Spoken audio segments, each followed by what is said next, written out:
I'm making a video response to Professor Anton video. Yeah, we'll just play some of this and I'll get to my point. Because they feel themselves to be someone else. I think part of the question is, what is that? Now, if we're gonna say, if someone's gonna try to reduce it to an epistemological issue, and some person is either knowing the world falsely or more correctly, how exactly will you treat something like a religious experience? If the person is qualitatively happier with their life, if they're making more significant contributions to the larger world, if they feel... Right. Okay. Yeah, that's all great. That's right. But it's all kind of how you define those that substance of that productivity. Your implication is that somebody has delusions, and those delusions, like they could think they're a superhero and they're doing good in the world or something, but maybe they're just causing more car accidents, and maybe they're causing more problems than they're solving or something like that. So it really depends on how you define what is being productive. And if you think good intentions are all you have to have, well, I'm going to argue, no, you have to have more than that.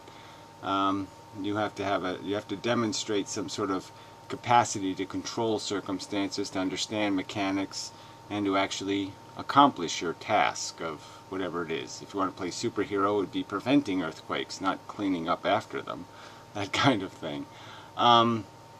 So, I mean, yes, I would concede that if somebody has a delusion, a false understanding, and that false understanding makes them more productive, great. But we know that's not how the real world works. That most delusions don't make people more productive, they make them destructive, because those delusions fundamentally break their understanding of how this game works, how the game is played, and what the values are. And so they misunderstand what's valuable, like a religious person who, say for example, a Mother Teresa. They misunderstand what is valuable. They think serving God or doing what Jesus would Jesus do, or some kind of bullshit like that. What does the good book say? Instead of saying, well, these people dying on cement floors suffering for Jesus is a waste of suffering, and maybe we should give them some morphine instead of just praying over them, and that would be a lot more productive. So delusions can be very dangerous, and it's I just think it's wrong to sit there and imply something else. Alright, on the overall bigger picture subject, though, I'm going to go into a little bit of a long rant, I suppose. So, about the truth, right? Because that's what we're really talking about. Anton, Professor Anton, all these people, it's just about a theory of truth and understanding what it is that's taking place inside of our brains, what this experience is of being human, and what we should do with it. Whether we should just don't worry, be happy, always look on the bright side of life. You know, whether we should be doing that or doing that in a satirical way, saying, wait a minute, this is ludicrous, life is a piece of shit when you look at it, and maybe we should take that fact seriously and do something about it. So anyway, let's start from the beginning and just migrate ourselves through, and I'll, just imagine good video and little things happening, all kinds of interesting stuff, and graphics if you need them. Just imagine them, okay? We don't really need to make them, right? So just imagine this. Okay, so we're talking about, we begin with the physics, okay? And it all starts with these things called photons, this stuff moving at the speed of light. And then it gets captured into things we call atoms or matter. And those are made up of protons, neutrons, and electrons. Who cares? Doesn't matter what the bits are made out of. But what it basically is that light, those photons that are moving at the speed of light, get trapped in orbits. Orbits in the nucleus, orbits with the electrons, relationships with each other. But it's all basically photons. And the fundamental nature of the universe is creating little elements, we call them elements, Okay, there's a little over 100 of them that matter, and they're just basically atoms. Okay, they're basically just arrangements of photons trapped in orbits, and they're trapped in different little configurations. Okay, some have, let's say 1 million photons in it. Another variety has 2 million, and then 3 million, then 5 million, then 15 million.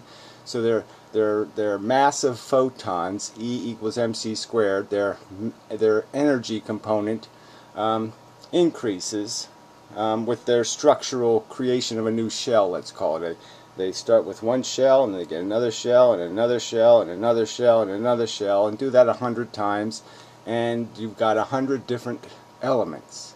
So those elements bounce around in the universe. They're being created by stars right now. The stars are creating some of these elements through these nuclear processes, and they're getting bombarded by these photons still. And so there's photons hitting the atoms. The atoms are changing. They're being morphed from one form to another form. Lots of different kind of chemistries taking place, but it's all made out of these elements, these 100 elements.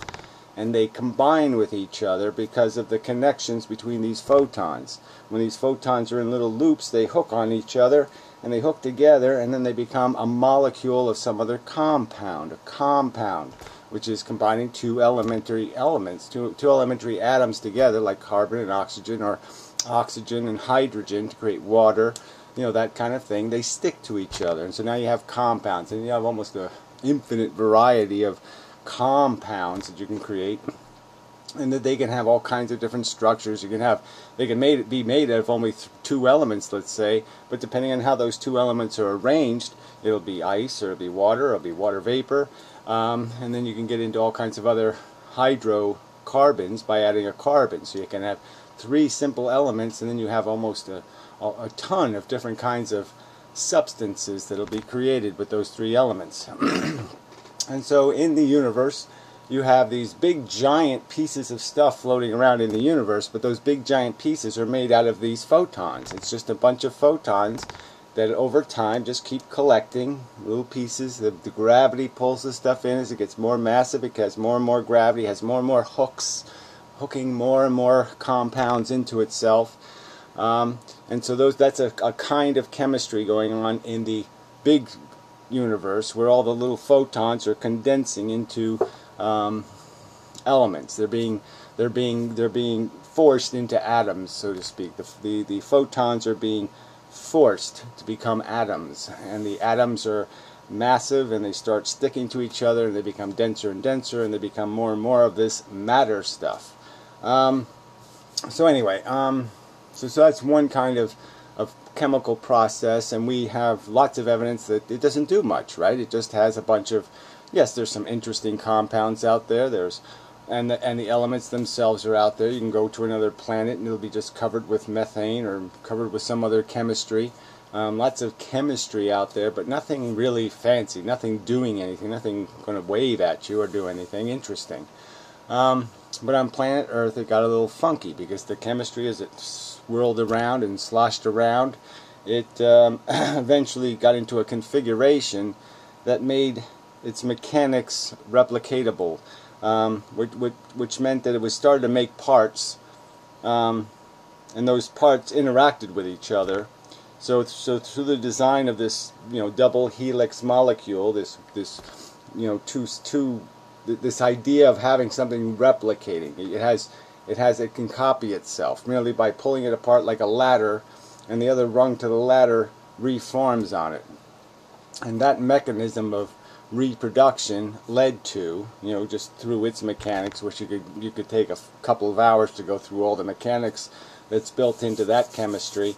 But of course it had to, the initial phases were just splitting molecules, and the splitting molecules, the more they created certain chemistry, the more likely that chemistry was to replicate. So that became the code on the DNA molecule. The initial code was probably just making hardware that made the molecule replicate more efficiently, but it wasn't getting modified into something beyond that. And then eventually the molecule orchestrated became the constructor of an entire cellular membrane structure, and so that membrane, that structure itself divided. So now the molecule wasn't the only thing dividing. The molecule would divide, but the whole cell would divide with associated hardware. And it's through that process that it can initiate a much greater level of complexity could be acquired, as the code on the molecule decided what the structure of the vessel the molecule was hiding in would look like. And that's basically what still takes place. There's a DNA molecule hiding inside of you, okay? That is basically the thing that the reason why you're here is that molecule. And all of this hardware is just a fancy membrane. It's just a fancy instrumentality to keep the molecule survivable, to keep it capable of replicating in the world. And you're just the vessel, the machinery, through which we'll accomplish that. You're its arms and legs, quite literally, and not much more. You're a machine, okay? And so through this evolution, the machine gained all these tools. Different machines have teeth, and they have a very aggressive digestive system, or they have a sticky tongue, or they have some other mechanism to make them more capable of spreading their DNA by surviving, by fighting off the other DNA molecules that are trying to consume the space they occupy, or consume the food they're eating. And this competition drives organisms to have to meet a standard defined by the environment. The environment tells you what tools you need, and if you don't have them, you're not going to succeed, and if you do have them, you'll succeed, and that's basically the game.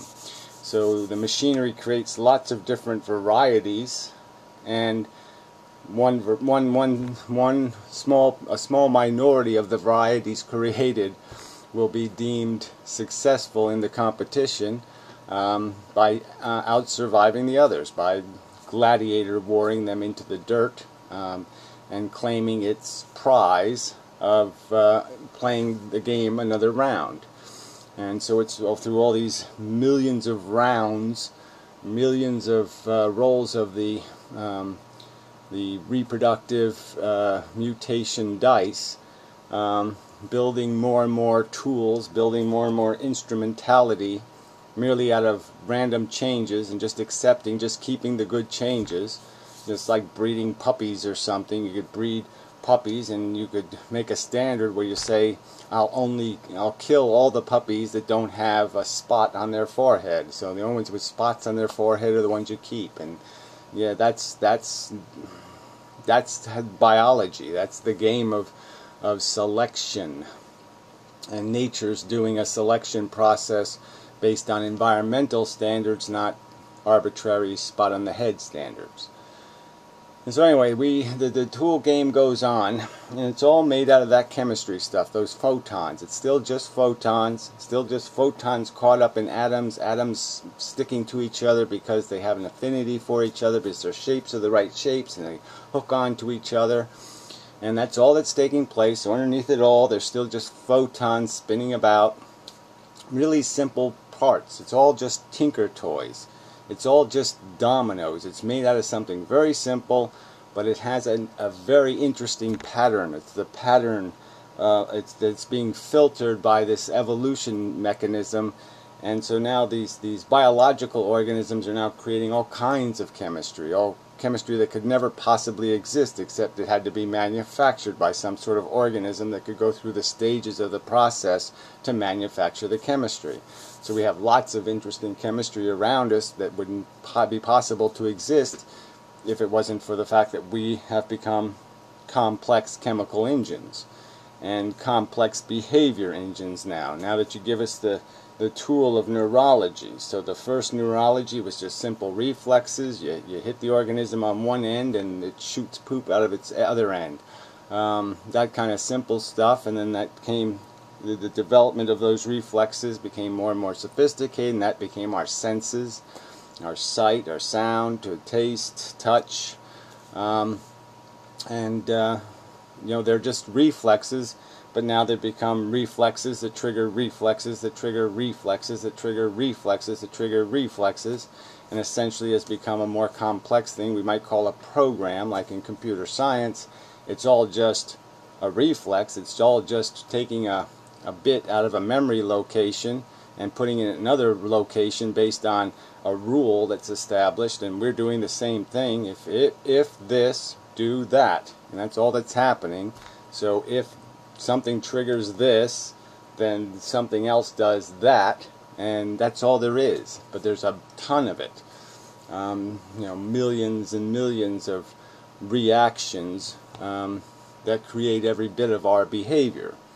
And so built into that mechanism, now you have these organisms that have become very complex, and so they have this sense data that comes in, and they can just reflexively react to it, or as they have as it happened with sentient organisms, they can have the input come in. It can create a complex reaction to it and create what is a sensation, a blending of all the senses together in one location, in one place, and this thing called a sensation happens, a feeling that's either negative or positive, either comforting or discomforting. I guess I would argue that it's probably just discomfort. There's just levels of discomfort, and when you take away discomfort, it appears comforting.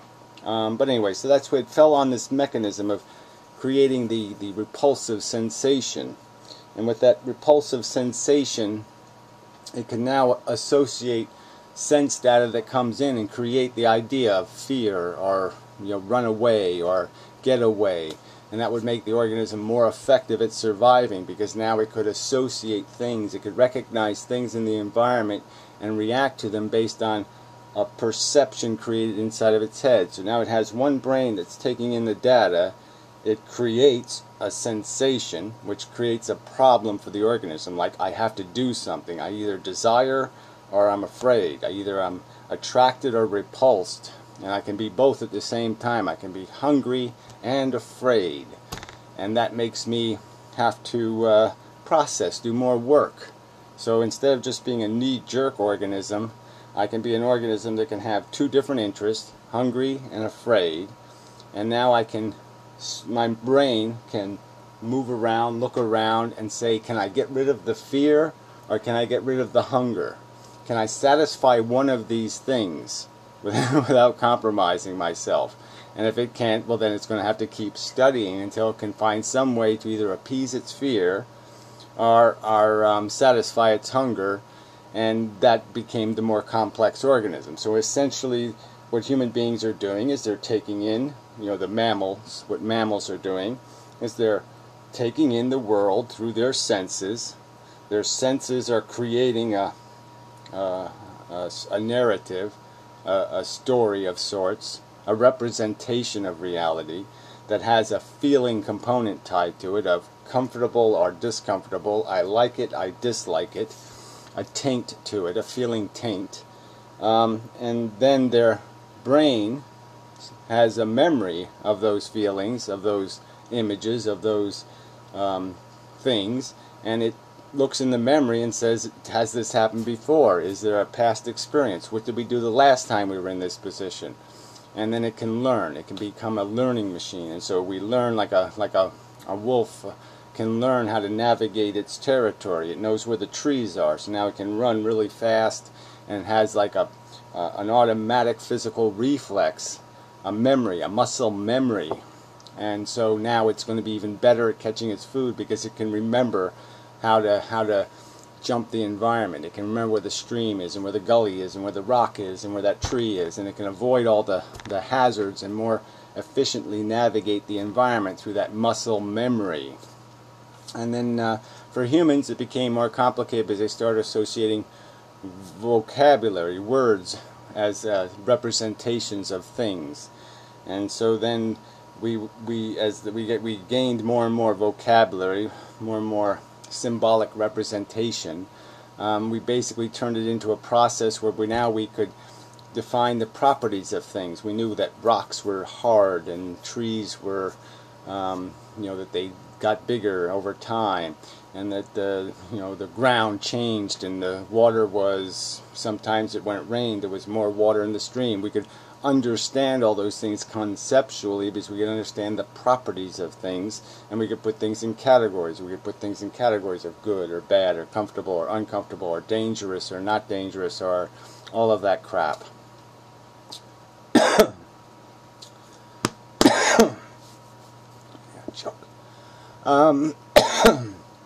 So I think I'll be okay. So we're almost to the end. So anyway, that's what language became. It's just having a at first it was just raw data, raw information, like a punch in the face or something. The first words were probably just pretty much, you know, very aggressive, words that you can almost say with your face. They were obvious expressions. And eventually there was this Helen Keller moment for the human race where it acquired enough words where it could understand, now I can put these words together as a complete picture of reality, and now I can start describing things in a more complete way, because now I have enough words to describe the idea that it moves, or that it changes, or that it ages, or that it changes color, or all of the different things could do, and now I can describe them with words instead of just being stuck with one word. Let's just say rock, and there's all kinds of different rock. There's rock hanging over your head, there's big rock, there's little rock. There's all kinds of different ways to interact with something that might be called rock. And so that's when language became so much more powerful, is when we had enough words, enough categories to be able to really describe things as they fit into the entire game. So it was like understanding chess. You can understand on a crude level that, okay, there's some pieces that seem very disposable and the other pieces seem more important. Or you could understand it on this higher level where you understand exactly how each piece moves. Then you could even understand on a higher level, which would be the abstraction, that there's whole entire strategies about how you configure the pieces in certain ways to make them less vulnerable and make yourself less capable of losing, that kind of thing. And we are doing the same thing in how we navigate the environment. We're learning our limitations, as well as as we gain control. But the bottom line is we're just we're functioning mostly as an animal. We came from animal. The animals were driven by desire for food, and the sexual or social desires that are fundamental to your liberty to replicate, mostly controlled with most mammals by some sort of social hierarchy.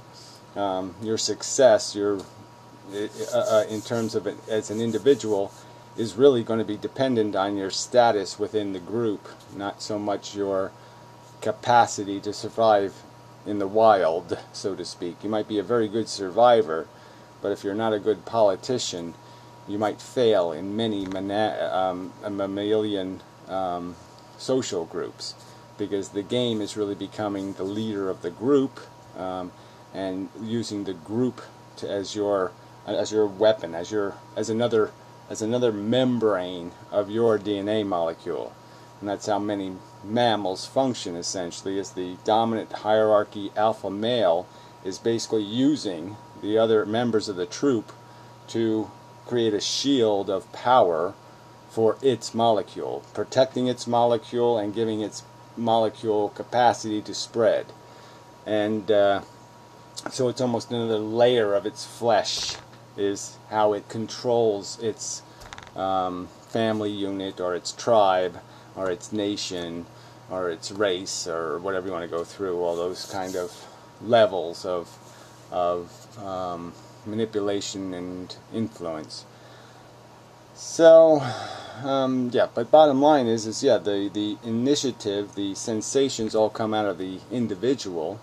The welfare state is still within the individual. The individual will experience the unpleasant sensations, the pain, suffering, torment, torture. These are all things that will be manifest in the individual, and their only function is in terms of the biological imperative. Their origin is in the biological imperative of survivability and replication of the molecule. We're all descendant individually from successful organisms who survived the game long enough to produce prodigy, who played the politics adequately, and that's the nature. That's of the nature of the reality of all of our existences. We've survived our DNA 4 billion years of gladiator war. And so, yeah, we're one hell of a machine, but that's all we are.